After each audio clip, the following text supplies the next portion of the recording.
everybody. Hi, guys. Well, from beautiful Salt Lake City, Utah, It's Thank God I'm Atheist. the podcast. I'm Frank. And I'm Dan. And coming up today, there's obviously been some world events. We're going to talk about Orlando. That need to be discussed at this point. We're going to do it. So that will be up on the second half of the show. But in the meantime, we have our regularly scheduled program. Yeah. And we've meticulously scoured the internet for non-Orlando stories. Boy, yeah, I'll tell you what. Not an easy feat this week. No. This week, trying to find anything that has the word religion remotely attached to it that doesn't have the word Orlando attached to it. Yeah. Not the easiest thing in the world to find. So, and rightly so. Sure. Our attention is probably where it needs to be at the moment. Yeah. But we're going to try to distract just for a bit from that for a second. Just for a bit. So we found some good stuff. Yeah. I'm going to start us off with California. You've heard of this state. It's one of the bigger ones that we have in our union here. They have been the one school board in California, which is the Antelope Valley Union High School District. Yeah, okay. Or Union High School District, has been dealt a terrible blow in negotiations. Every year they print a list of scholarships that high school students may want to apply for in their quest for higher education. And paying for it. Yes, indeed. And for the last 2 years, 2 atheist groups have submitted scholarship descriptions to them to say, hey, print these. I know, I can't talk today. Frank's looking at me like, you're struggling for just normal people words now. Yes, I am. I'm sorry. Okay. Anyway, right, so they put their name in to consider it like. Well, no, this said, is just like apply if you want. Right. So this is everybody that has a scholarship submits to this list, and then they just list them. Right. So it's not like you have to apply to get your scholarship on this list. You just say you have one. Right, and they do it. Well, they haven't done that with these 2 scholarships. So one of them is by the FUFRF. Okay. And one of them is a local scholarship. You mean they didn't list them? They wouldn't list them. Oh, Jesus. So one of the scholarships is from the Antelope Valley Freethinkers. Okay. Obviously a local group. And seems harmless enough. They think freely. Yeah, except that it's not. The Antelope Valley Union High School District said no. The last 2 years, both of these have been conveniently left off of the list. That's bullshit. Yeah, it is bullshit, especially considering there are faith-based scholarships on the list. Double bullshit. So the FUFRF sued, as is their wont. Yeah, they are wont to sue. A litigious group. They'll take action, legal action, as they appropriately should. And so they sued. So the problem seems to have been, at least according to the school district, that these scholarships, the essay questions that they were asking, were leading to discrimination against the Christians or against religion. It was asking kids to be mean, essentially, to religion. About religion. Right, yeah. No, it's really not. I mean, they're basically, all of these essay questions, I've read them, they're basically talk about how it's hard to be a free thinker, when you're surrounded by religion. By not free thinkers. Right. And inherent in that is, yes, maybe a little sense of superiority. In the sense of I'm the scientific thinker, I'm the one who's using logic and reason, and they're the ones who are not. So I get that. There's a little bit of that there. Still, you can't just not include them on the list. No. That's some bullshit. Especially if the list is just a list. Yeah. Exactly. So the FUFRF sued, they've won. There is basically the whole, it's a settlement, and the settlement says that they are going to list the scholarships in the list, and they had to pay $10,000 to cover the legal fees. So there you go. Okay, good. Don't fuck with the FUFRF. Do not. All right, well, here's another group you don't want to fuck with. Yeah? the Amish PAC. Oh, dear. That's PAC. Right. Right. A political action committee. Right. Targeting the Amish. Targeting the, this is a pro-Trump PAC. Oh, my. This is a first in American politics. They have formed a PAC that is specifically targeting the Amish community, promoting their candidate. And, of course, this, normally PACs spend a lot of money on, like, radio and television advertising. Right. That's not going to be useful for the Amish. Billboards. Okay. Fair enough. Because you can't escape billboards. No, and when you're driving a horse and buggy, you're going slow by that thing. Plenty of time. You can just look at Trump. Yep. Just that big orange pumpkin on the side of the road. With his arm around an Amish person. Talking about how plain he is. I'm the best at being plain. I got lots of Amish friends. I've got the best Amish friends. Believe me, I'm plain. I don't like technology. I don't use technology. I got the best non-use of technology you've ever seen. Trust me. Believe me.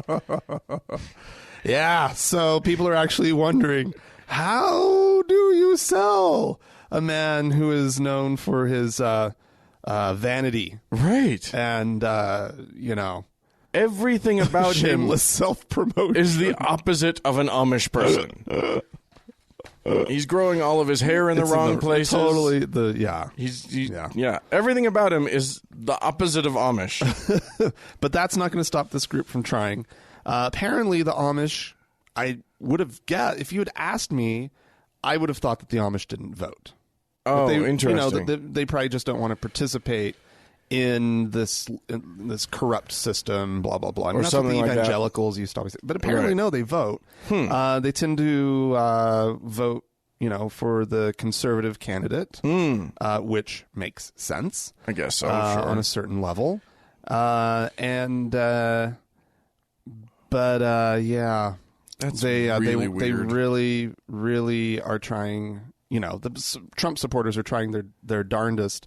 Because, I mean, think about it. The Amish are centered in swing states.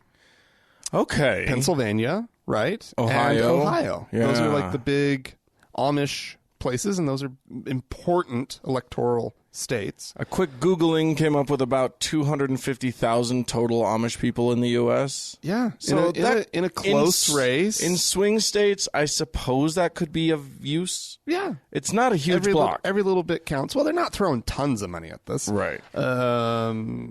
So far. But you don't want to leave stones unturned. No Amish, you don't want to leave barns unraised when it comes to politics. Well, they're betting the whopping sum of $41,000. That's how much the PAC has to spend. Wow. To get to the Amish. Wow. That's how much their votes are. $41,000. I feel like you could reach them all with like $10,000 if you just like painted on their barns. I don't know. I don't know, Dan. But it is fascinating. It's called the Plain Voter Project. Oh. Or the PVP. They're just plain voters. Well, voting for plain Mr. Trump. Yes, so plain. So spare are his needs. He only needs 10 toilets in his apartment, and only 4 of them are gilded in gold. I mean, plain. Plain. Just plain. He's just plain. I'm going to go to another part of the world where people aren't plain. Oh, yeah? Israel. Oh. Where fancy hats abound. Actually, they're pretty plain. Lots of black suits with white shirts. They're sort of plain. Although they do have some lovely accessories. They have some interesting accessories. Anyway, there's been hubbub at the Western Wall. Not hubbub. Oh yes, a full-on to-do at the Western Wall. No. Where a group of mixed-gendered Reform and conservative Jews were trying to worship at a section of the Western Wall, the main section of the Western Wall, right, which is controlled by ultra-Orthodox Jews. Yeah, okay. So this was government sanctioned. The government said they were allowed to do this. Okay. Which is apparently a thing. You have to get government sanction. But that wall is still controlled by a rabbi, Rabbi Shmuel Rabinowitz, who is the rabbi who oversees the wall. Okay. And so here's what happened. They went to do their prayer thing, and a bunch of ultra-Orthodox Jew men, okay, Jewish males, came in, and at first their plan was to sing over them so that their service could not be heard. Yeah. It's always a good move. Yeah. And then they just started... then they started like whistling, and then they started shouting, and then they started spitting on people. Then they started throwing... Cross the line. They're throwing water bottles at them. No. Yeah. And here's the thing. As this gets more and more out of hand, the police, who are there in force, do nothing. Presumably because... it seems like they've got the ultra-Orthodox seem to have it all under control. Yeah, clearly they were doing somebody was already doing their job. It was fine. This is it's probably not the first time they've seen something similar. Well, the speculation is that Rabbi Rabinowitz actually ordered the police not to do anything. He has that authority. And apparently has that kind of power there. I'm sorry, this place is a theocracy, and fuck it. Like, it's bullshit. Like, if Jews cannot agree among themselves about civil behavior with each other, even if, like, I get it. You don't like, Well, he has agreed. Oh, he's agreed among himself? Rabbi Rabinowitz? Yeah, he's got it all figured out, Dan. See, now, Rabbi Shlomo Amar, who is one of the country's two chief rabbis... Okay.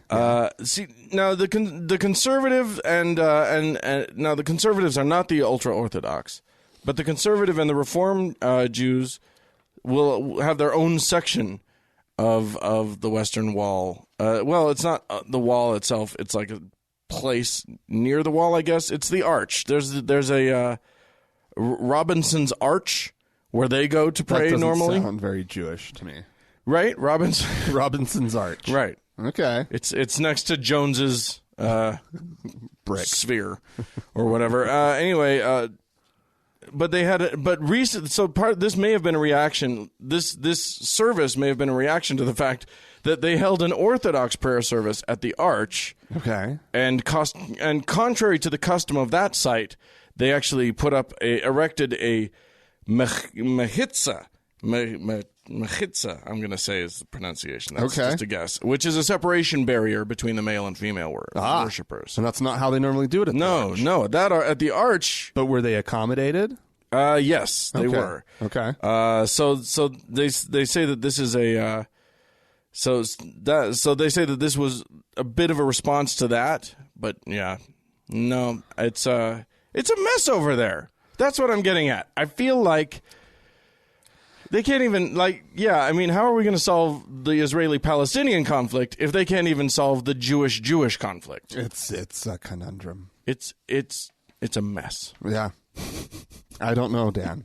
That's difficult. Yeah. Well, I've got the story of something amazing happening in the Vatican. Ooh. Apparently, I'm not quite sure why this is a headline, but it is. Okay. Pope Francis pets a tiger, and both show mercy. Oh. Meaning the tiger showing mercy by not eating him, and Pope Francis showing mercy because apparently we're in the middle of the Jubilee of Mercy. It's the extraordinary Jubilee of Mercy. Oh, it's 300 and almost a full year worth of jubilation at the Vatican. Of course, the Pope actually wanted this to be a global thing. He wanted people to be thinking about mercy merciful for the year. Yeah, I remember last spring he came out with, or maybe it was this spring, he came out with this proclamation thing. Oh yeah, everybody be merciful over this next year. we're going to Right. be practicing mercy and crap. Seems to be working great. Seems to be working wonderfully.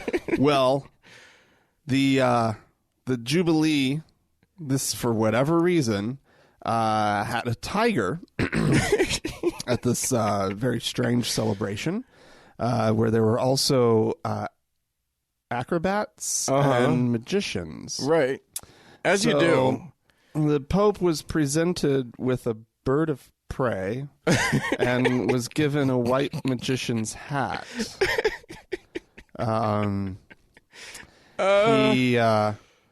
Great. Yeah. Thanks for the falcon, everybody. So he says to this crowd of performers, You enrich society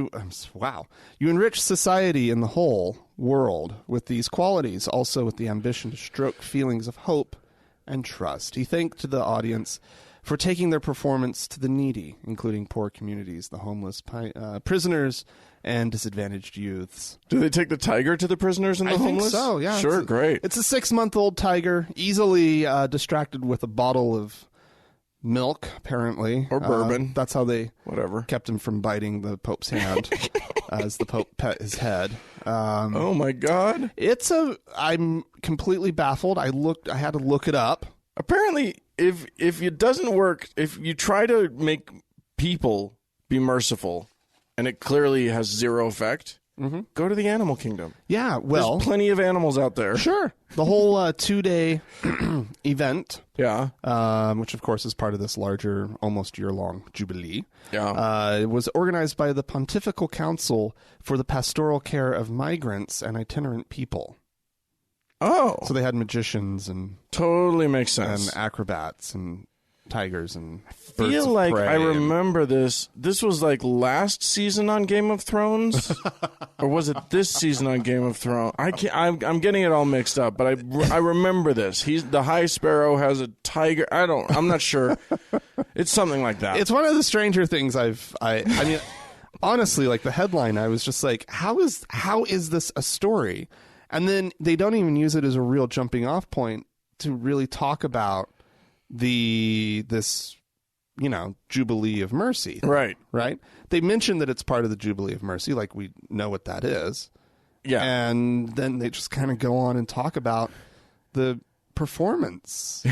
I think things that were going on. And I don't know how that's a real story. You lived in Rome, it's that tiger thing that they do. It's always an event when a tiger shows up. Isn't it just though? I mean, yeah, if a tiger showed up right now, that'd be an event. It would be an event. We had did you read about the cat that escaped in our zoo just like a couple weeks ago? Yeah, and they tranquilized it. Yeah, we had some sort of cat escape. Right after the gorilla was killed. Right. Cincinnati or wherever. That was not good. Yeah. I'm going to take us to Chihuahua, Mexico. And then pretty quickly out of Chihuahua, because in Chihuahua, 4 Mormon missionaries were arrested and detained. Oh, no. For what?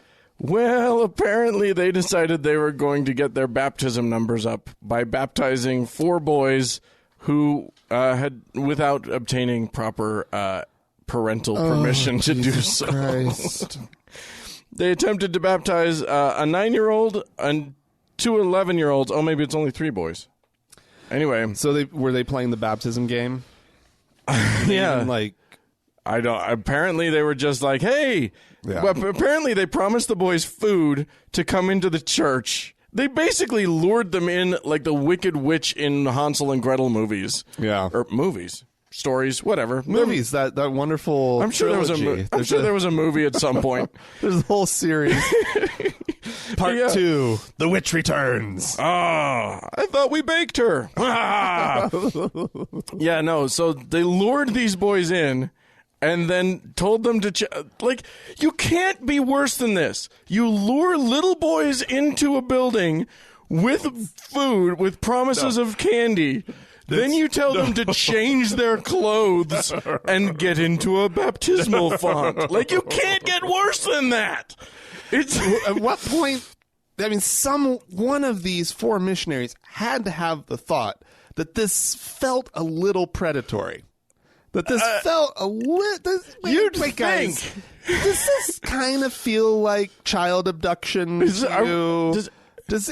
Weren't we told as kids we're not just to offering accept them candy from strangers? We're just offering them food and Jesus. It'll be great. They'll be saved. It's perfect. No. It's amazing. So they were released from prison or from custody and have been quickly and summarily sent to a different place. I think probably separate places all over the world. Yeah. Rather than I don't think that they were going to face any justice. To be fair to the Mormon religion, this is clearly against their policies. Yeah. You're not allowed to do this. No. But yeah, that's but culturally on a mission. Now, I didn't serve in a place where there was a lot of like stress put on numbers, right? Because you can't convert anybody in Rome. That would have been absolutely pointless, and we all would have been really depressed in ways other than the depression we already felt, right? And so. But yeah, it's cultural in a lot of these. It's just systemic. It's about it's about how many people you can get baptized. It's about how many. And these guys, it's a lot of these missionaries. Having the best numbers is really important to them. Right. Well, it means that they're the most holy and sanctified. It means they're the most Jesus-y. They win at Jesus. Yeah, I mean, I guess in some way. So they can delude themselves into thinking that's what it is. Most of them just want to be they get to go to president, super duper heaven or a zone leader, not zone president. Yeah, zone leader or AP or whatever. Like that's what they're really striving for. They're like trying to get those cushy positions. Yeah, because then that signals back home that wow, they're really they've been a good missionary. Then the car that mom and dad will buy you when you get back from your mission will be even nicer. Indeed. Okay. All right. Well, Dan. Yeah. So, have you ever wondered what Jesus smells like? All the time. It's Can the you only make thing. Some predictions, maybe? Like, what do you think Jesus smells like? And if you say what this little girl says he smells like, I'm going to be really mad.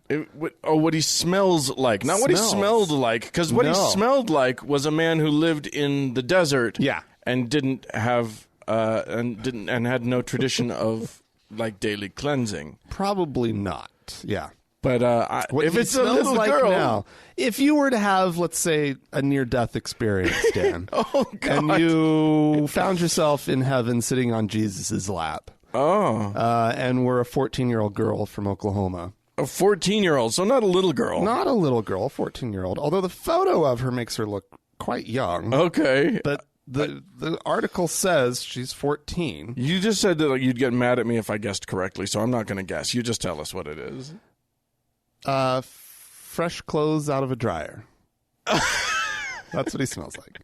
Well, He's got green eyes and scraggly hair, and he smells like fresh clothes out of a dryer. He smells like gain. Yeah. He smells like dryer sheets. Dryer sheets. That's what she's bounce. Oh. And behold, the Lord did come to them, and had unto him no static cling. Yeah. Well, let's see. What's her name? Kyla Roberts, 14 years old, was in a horrible automobile accident. And she's had a recovery that many have called miraculous. Oh, hooray. You know. Miracles. No thanks to the doctors, I'm sure. Thanks, miracles. People are accepting her version of Jesus. Oh, good Lord. And, of course, they've been asking her to go on with her story and to describe heaven in general. What do you remember of heaven? What did you see while you were there? She really can't describe heaven because she says it was too bright. Oh. It was just too bright in heaven. So she couldn't really see, but she could see Jesus's green eyes. Remember that detail. And please? Scraggly hair. So apparently, if you go on to, what was it, meetjesus.com? What was it?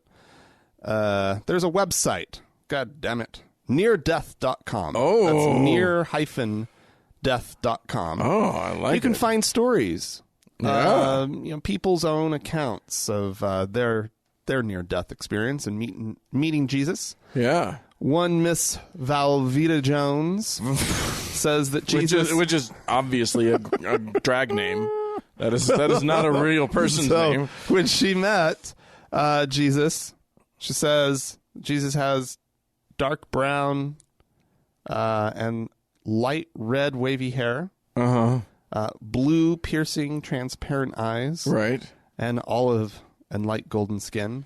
Lorraine Tutmark describes him as having, quote, auburn wavy hair and beautiful, large, full of meaning eyes. Full of meaning eyes, right. Mm-hmm. Full of meaning. I'm very glad he didn't have dead zombie eyes. That's good. There's Susan, no last name, says that Jesus has dark brown hair and dark brown eyes. Clara notes that Jesus has dark brown shoulder-length hair, dark eyes with black around eyelids. I don't know what that means. It means he does his makeup well. Eyes of liquid love. Wow. And olive skin. I like the olive skin thing because it still imagines that he was actually a Middle Easterner. Mm-hmm. But then they're like, but blue eyes because he's white. Right. Obviously. Auburn hair. Right. Yeah, exactly. Right. Yeah, he doesn't have black hair. No. Come on. He's not that Green Jewy. eyes. I mean, he's Jewy, but he's not that Jewy. Come on.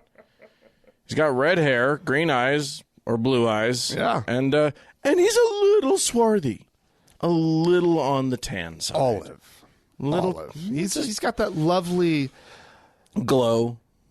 Enviable olive. Oh, don't olive tone. Isn't it what we all want, really? I know. It's just that just right skin tone. Perfect. Yeah. Got a little bit of just a hue to it other than pasty. Right. And not quite nice. Mocha skin, but maybe latte. A very light latte. Oh, nonetheless, my God. Yeah, so nobody can agree on Jesus. No. However, the article did note that the fact that she actually remembers how Jesus smelled was unique.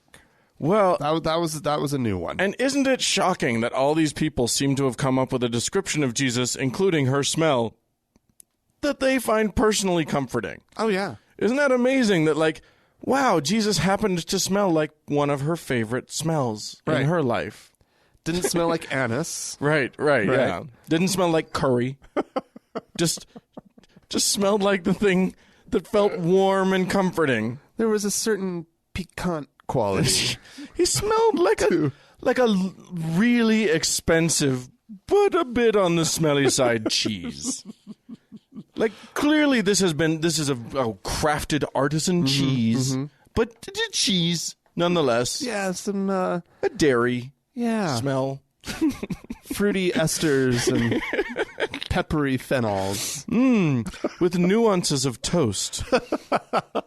Oh, so if you guys have anything you'd like to add to any of this conversation so far, feel free to do so. You can write into us, podcast at thankgodimatheist.com. Or you can call and leave us a voicemail message. The telephone number is 424-666-8442. Yes, go to the Facebook page, facebook.com/TGIAtheist, and click that like button. And while you're on Facebook, why don't you search for the TGIA Members Only Lounge? It's a free group. It is free. It is free. This is the second time I've done this. It's a closed group. Yeah, you can't just get in. But we'll freely let you in as long as you're who you say you are. Right. You're actually an atheist. And you know what it is. Yep. So.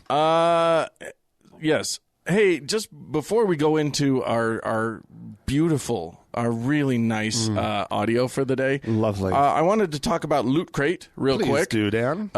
If you like the music of a lute and wish to have a lute sent to your house every day, lootcrate.com is the place for you. I don't think that's what it is, Dan. What? What? It's not? No. It's not lootcrate.com? It's a box of loot. Oh. You got your loot, Dan. Okay. LOOTCRATE. Lootcrate.com. And they mean cool geek shit. Yeah. Can I say that? Sure. Do they allow me to call it? We can say whatever we want. Anyway, but it's cool stuff. It's well made. Every month, with your subscription to Loot Crate, you'll get cool T-shirts, toys, awesome, like Marvel, like comic book themed things. Right. Not just Marvel, DC too. They go in all directions. They do everything. There was Star Trek with our thing. Star Trek, sure. Star Wars, sure. If you know, it doesn't matter which stars you like. It's all going to come to you, and it's going to be cool. Yeah. It's not like lame stuff. It's actually cool. It's cool geek stuff. Cool lame stuff. Is that what you were about to say? Yeah, it's the coolest of the lamest. No, it's really cool stuff. It's actually really cool stuff. Yeah, I was pleasantly surprised when I opened my Loot Crate. Yeah, so if you want to participate in this and help us out, help Frank and me out, you go to lootcrate.com/TGIAtheist, lootcrate.com/TGIAtheist, and and then you can sign up there. Now, I want everyone to prep themselves for a song. This is a singer. He's very good by his own admission, and this is why we can all be glad we don't go to church. Well, this next and final song is going to be one that has made me pretty famous over the last few years. It has took me a lot of places I didn't think I would be at. But it was the first time on stage, New Year's Eve 2002, with one of the best quartets out there today, Brian Free and Assurance. And I was privileged to be able to sing this one with Brian Free. And I don't know if I beat him that night or not, but ever since then we've had competitions. I've wore him out. Not to make me look good or anything, but that's what happened. But this is one that also my friends at my hometown church, Gospel Light Baptist Church in Salisbury, North Carolina, has really made their top choice. So therefore, we're going to finish off with this one. It's called Looking for a City. I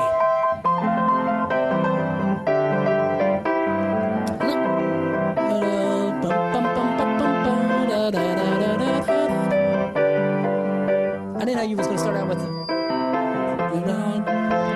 looking for a city built above. Looking for a city where we'll never die, where the saint in millions never say goodbye. There we'll meet our Savior and our loved ones too. Come, Holy Spirit, for our homes renewed. Looking for a city where we'll never die, where the saint in millions never say goodbye. There we'll meet our Savior and our loved ones too. Come, Holy Spirit, our homes renewed. Looking for a city where we'll never die, where the saint in millions. I think we may have just broken a Geneva Convention by playing that. I'm so sorry. He's famous. It's made him famous. I can see why. Well, it's had 800,000 views. Well, yeah. Looking for a city, or looking for the key to the song. Yeah. Or I just love that, like, the pianist starts out, he cues the pianist. Yeah. Pianist launches in, and then he can't find it, and then the pianist refuses to slow down. Pianist is like, I've started, bitch. You better start singing. It is amazing. Frank and I were just squealing with delight at that one. Really weird. I don't get it. All right. Who lets him up there? Yeah. He had to have some sense. Yeah, he has performed multiple times. This isn't his first try. Yeah. He's clearly performed multiple times. How does that happen? If ever there was proof that there is no God, it is that man performing that song more than once in front of human beings. Yeah, indeed. All right. And he's just weird dumpy man sitting on the for no apparent reason, sitting on the arm of a wingback chair on the stage. I don't know. It's the weirdest. Anyway, there you go. All right, you ready, Frank? Yeah. We're launching in. Oh no! First, you gotta. We've got some donors to thank. Yeah, I want to thank some new donors on Patreon. Let's do that. We skipped it last week. Oh, whoops! By accident. Sorry, guys. But that means we just have more people to thank this week, which is a good thing. Yeah. All right, we got Bill, Renate, Quincy, Adam, Rex, Torsten, Lincoln, and Sean. Nice. So thank you guys. Thank you so much. It's helping us do some things that we're pretty excited about doing, and helping us just do this. It's absolutely necessary for us to continue. So we really appreciate our patrons. It's something that you can do too. You can go to thankgodimatheist.com and click on the Patreon link, and that will get you there. Just $1 per episode pledge is super helpful. Not really a pledge. It's just a subscription or whatever. Patronage. So, yeah, we really appreciate that, guys. Thanks a lot. Yes, thank you so much. Okay, so this thing happened in Florida. I think I'm going to give you the first and last word on this. As the gay member of our resident homo, as the resident gay person, I think your voice is the most important in this discussion. Well, but we do need to discuss. We need to discuss it, the events, and without going into any detail because everybody should know. We already know the details. That's not what we're doing. That's not the point. There a lot of different issues have been coming up this week in the media. The media is asking a lot of questions, and I think people in general are, this is the kind of thing where you try to figure out, you try to parse it out, right? You try to figure out why. It's the one question that I think everybody wants or feels the need to have answered. Yeah, right? What could have possibly led to this? Right. And a lot of details about the shooter's life and who he was have come out. And it's a fucking mixed bag of weird shit. The latest thing I heard just on the radio just this morning driving over is that they've really his profile does not fit that of a radicalized terrorist. That he fits the profile of just a typical mass shooter, right? Someone who had a very troubled youth and who, so forth and so on. Well, right? but he clearly targeted a very specific group of people. Yes, but yes. And that makes him different than a lot of the mass shooters who just target a target. Yeah, well, I mean, who knows how he came up with the idea specifically of that club or gay club or whatever. I mean, he's apparently, according to the media, again, he's spent some time on gay social media and in that very club. So there's speculation about his own sexuality at this point. Was he wrestling with some internalized homophobia or whatnot? But I think what we really want to get to here is,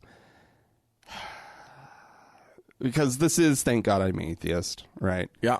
And I think the question that we should probably spend a little bit of time addressing is the role that religion and religious teachings and the willingness to teach hate, apparently, in conservative religions, that's directed toward all sorts of people, but gay people are part of it, right? And what can the consequences be, both to an individual who may feel attraction to members of his own sex, right, and what that does to that person's psyche, right, and especially when it's a religion like Islam, which there's been a lot of talk about,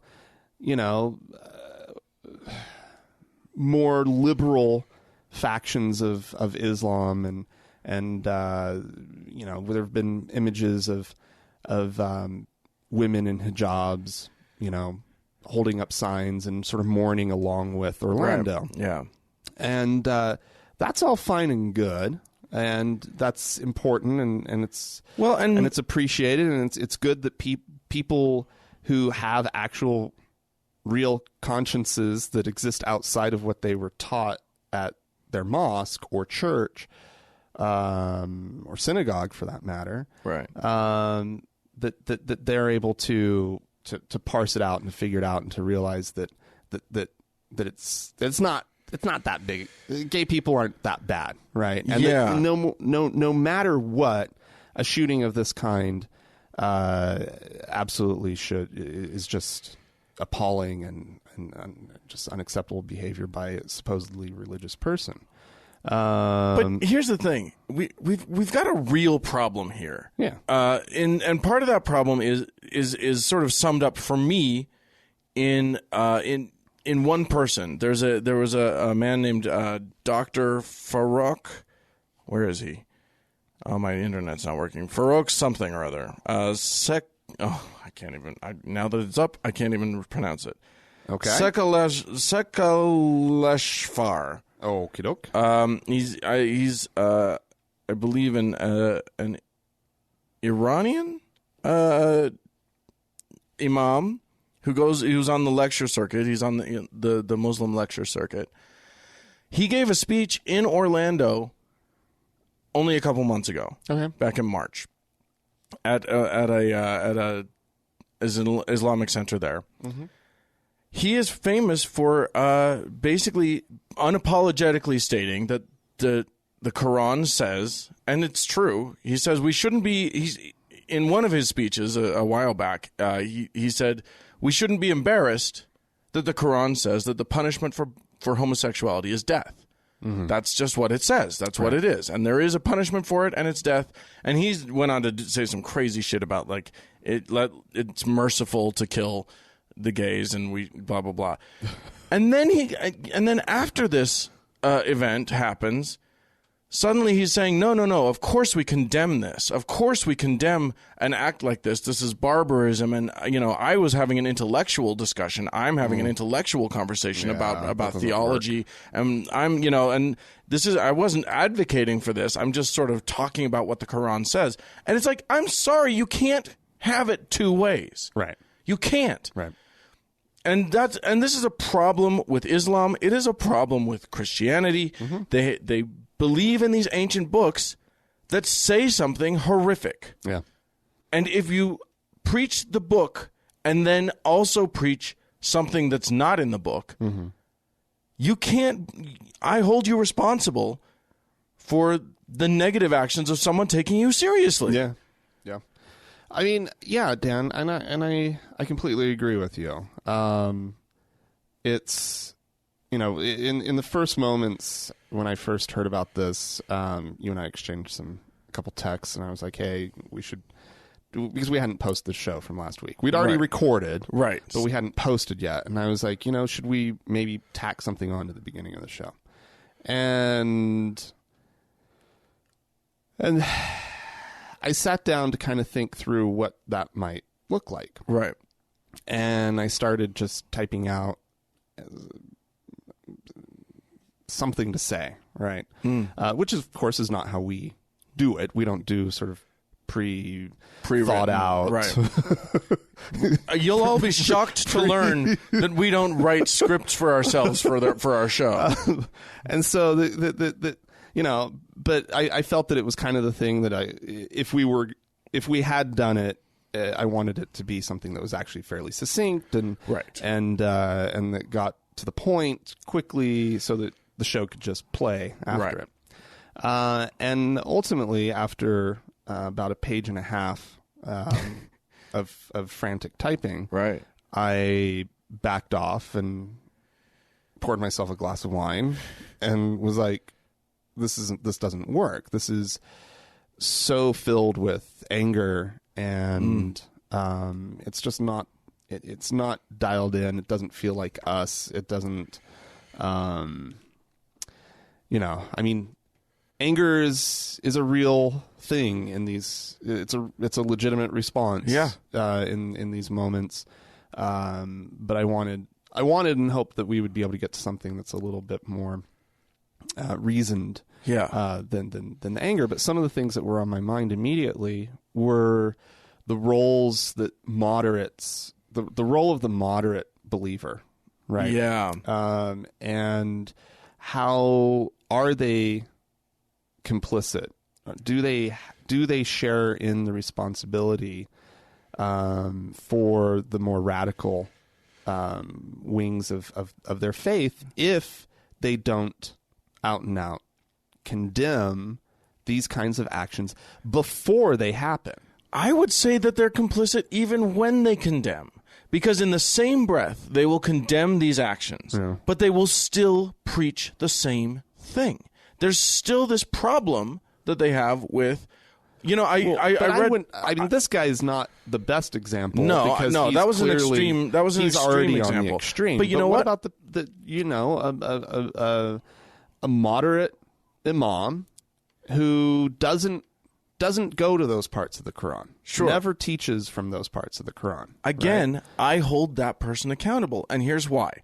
You know, I read a really interesting article where a bishop, was he Catholic? I think he was Episcopal.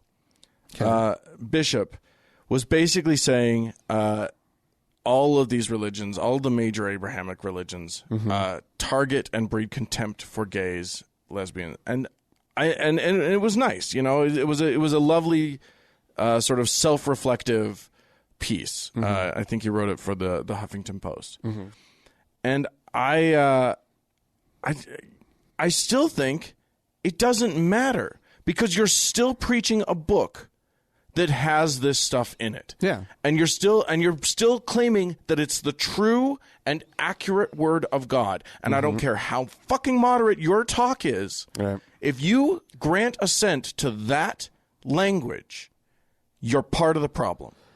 And you may be more a part of the problem because you're confusing people. So now what you've done, because the other problem is that in order for is that there's this sort of gentleman's agreement, and we've talked about this before on the show, among religions not to criticize each other because you know that's attacking someone's religion, and religion is sacred and religion is holy, and we don't get to talk about it. It's off the table in terms of the conversation. Right. Because, and to some extent, it's because, you know, if I get to talk about your religion, then my religion is open for discussion. And you're talking theology here. Right. Yeah. And there's no I'm right, you're wrong. There's just belief. There's just faith. There's no way to determine. There's one God and many paths to him. Right. Or sort whatever. Of right. That kind of.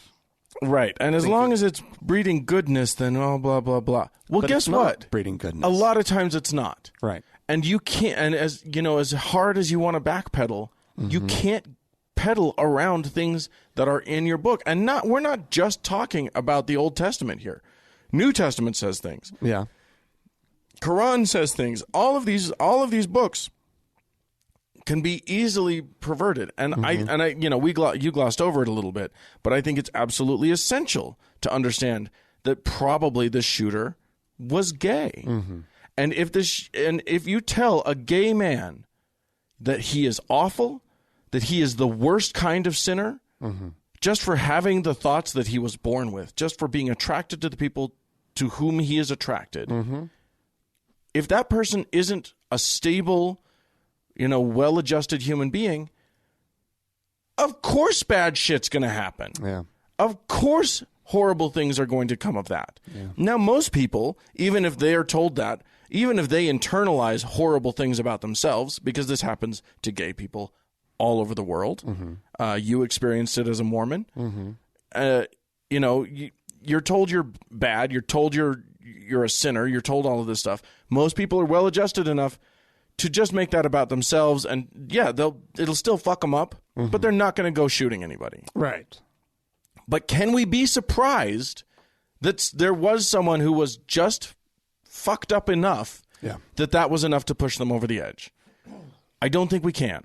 I think that message, a message of love one another and hate yourself, or even just hate other people, is too much for us to ask a human being, especially someone who doesn't have good emotional tools in their arsenal to deal with. Which, and it seems like his childhood was particularly troubled. Right. And I mean, it's a very, I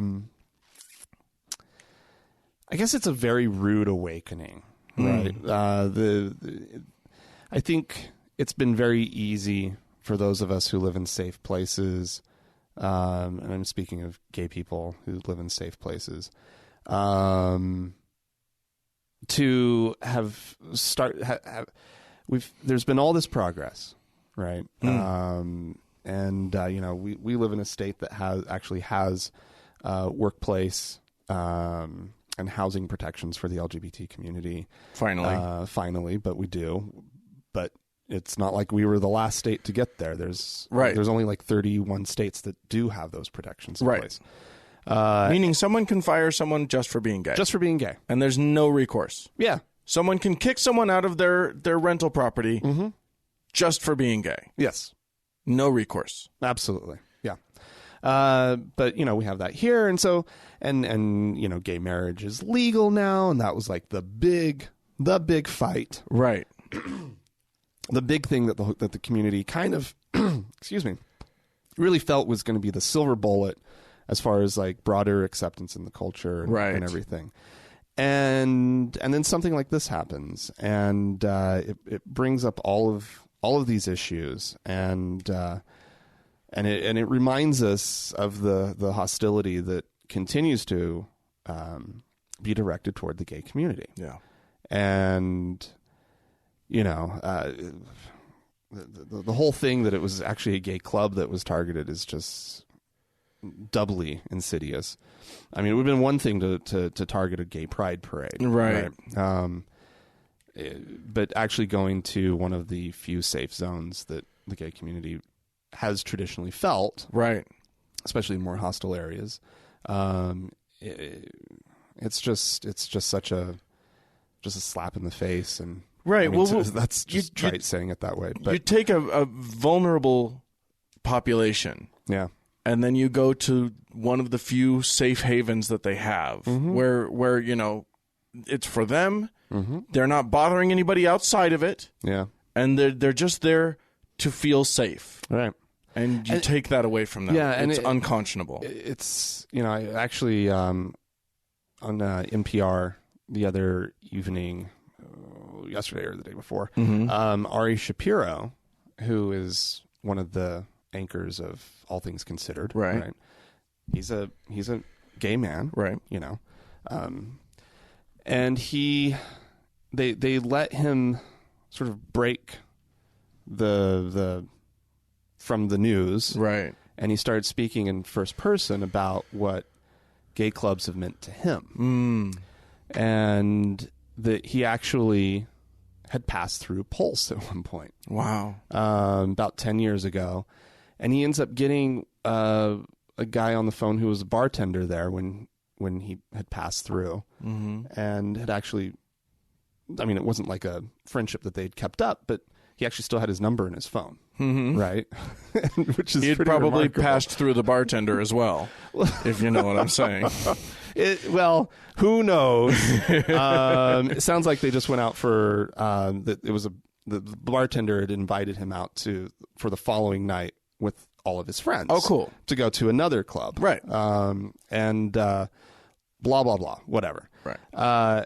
And it made me kind of start to think about, I never really was one who went out to the bar a lot. Right. I definitely never went as just like to go find community there. I already had my community, and I would go with my friends. Sure. To the gay bar. But it is amazing what that space does mean to the gay community. Yeah. And what a protected and safe place. And it's very strange to feel such violation. Yeah. Surrounding those kind of it's a very, very it's been a very rough week. Yeah. Strangely, I've been very emotions have been extremely raw all week. It's been really, It's hit me hard for some reason. For very good reason, I think. Well, yeah, but I think it's hit everyone. Yeah. Then there have been some really remarkable things. I don't know if you saw Spencer Cox. Yes, speech. The lieutenant governor of Utah. Yeah. Which, believe me, you don't expect as a Utahn, you understand just sort of as part of the deal. Yeah. If something comes out of the governor's office after a tragedy especially something involving gay people, you brace for the worst.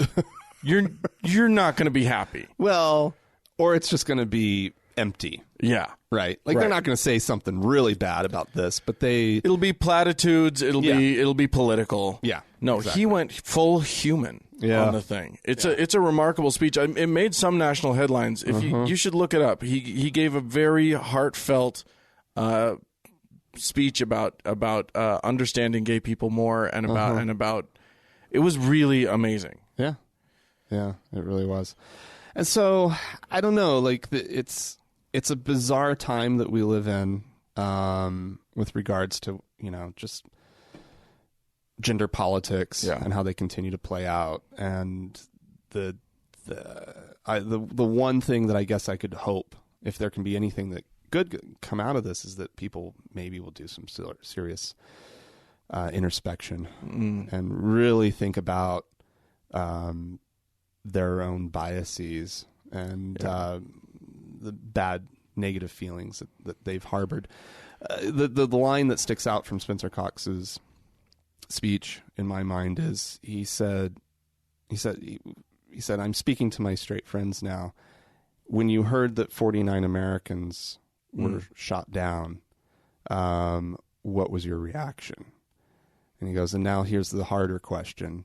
When you found out that it was in a gay bar at 2 a.m., did your feelings change?" Yep. And if they did, then we've got a problem. And that's a problem. Yeah. Yep. So that yeah. So here we are. We've got an atrocity that is inextricably linked to religion. You cannot extricate religion from this thing. Even if he's not a jihadist, right? Even if it's nothing to do with ISIS or setting up some sort of Islamic State or anything like that. Even it's still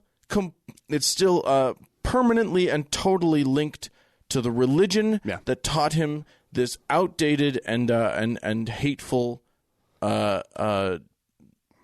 doctrine. Yeah. And and to not, I mean, this is the issue that's clearly at play for us and for this podcast.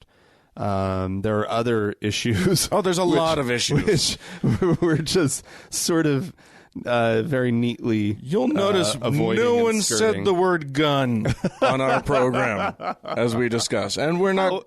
However, the one thing I read this great article about, and I mean it was just an opinion piece more than anything. Sure, but it was someone sort of pointing out the fact that the gay community is extremely well organized, and now they have a really good reason to fight for some gun control. There you go. And look out, NRA. Because let's face it, if you're already a targeted community, right? We're already a targeted community, indeed. And so if we live in this world that doesn't like us all that much, right? Maybe we should take up the cause of trying to make this country a little bit safer, right, for everyone. Yeah. It was a very, very interesting opinion piece. Yeah. Well, the gays are coming in NRA. the NRA is not looking as strong as they used to after this week. No. There have been some very interesting developments on that front. And, you know, Yeah. I mean, I don't want to start up that discussion, but I don't fully understand the argument that keeping assault rifles out in people's hands is a smart or good thing. Well, that's because you don't go pig hunting. Whatever. All right. Well, All right. So, ladies and gentlemen, hug your gay friends in this time of difficulty, and make sure that they know that you love them. And to all our gay listeners, we're with you. We love you. And yeah, we sure do not appreciate religion right now. That's what I'm doing. I'm sitting here not appreciating religion currently. don't appreciate you. Yeah, go out and don't appreciate religion for a minute.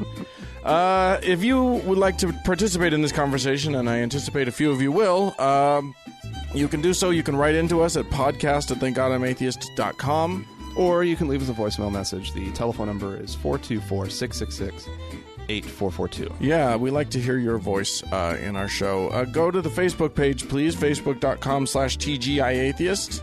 And while on Facebook, search for the TGIA Members Only Lounge and request to join. It's a closed group. You have to be let in. And don't forget, if you want to be a patron and support our little show here, you can go to thankgodimatheist.com and click on the Patreon button and join the mighty who support us. Yeah, indeed.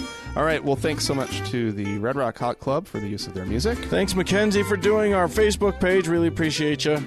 And thank you, dear listener, for listening. Bye, guys.